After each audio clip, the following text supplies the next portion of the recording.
हरिद्वार में योग गुरु बाबा रामदेव ने नेपाल में आई अचानक और विनाशकारी बाढ़ की त्रासदी पर गहरा दुख व्यक्त किया है। उन्होंने आपदा में या जान गंवाने वाले लोगों के प्रति संवेदना जताते हुए प्रभावित परिवारों के साथ एकजुटता जाहिर की। बाबा रामदेव ने कहा कि प्रकृति और पर्यावरण के सामने आज बड़ा संकट खड़ा है और नेपाल में हुई घटना बेहद पीड़ादायक है। इस आपदा में भारतीयों, नेपाली नागरिकों और अन्य लोगों की जान गई है तथा कई परिवारों ने अपने प्रियजनों को खो दिया है। उन्होंने आगे कहा कि इस कठिन समय में पतंजलि योग समिति और पतंजलि योगपीठ से जुड़े कार्यकर्ता प्रभावित लोगों की सेवा और मदद के लिए समर्पित रहेंगे। उन्होंने आपदा प्रभावित लोगों के प्रति संवेदना व्यक्त करते हुए हर संभव सहयोग का भरोसा दिलाया है। प्रकृति और पर्यावरण का बहुत बड़ा संकट है। हम मूल प्रकृति को ही अपनी मूल संस्कृति मानते हैं। सा प्रथमा संस्कृति विश्वारा।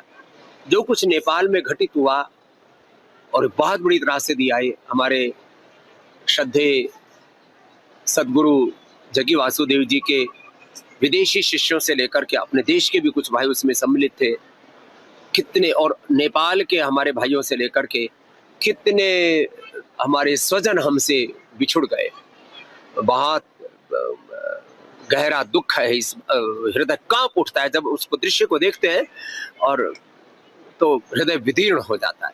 तो हम सब मिल करके सामूहिक रूप से इस उत्तरदायित्व को निभाएं कि हम विध्वंसकारी विनाशकारी विकास नहीं करेंगे और सब देश, चाइना है, नेपाल है, भारत है, प्रकृति हम सबकी साझी है और हम सब मिल करके प्रकृति और संस्कृति के उपासक इस रूप में बने कि मनुष्य एक दूसरे से कोई किसी का नुकसान ना करे।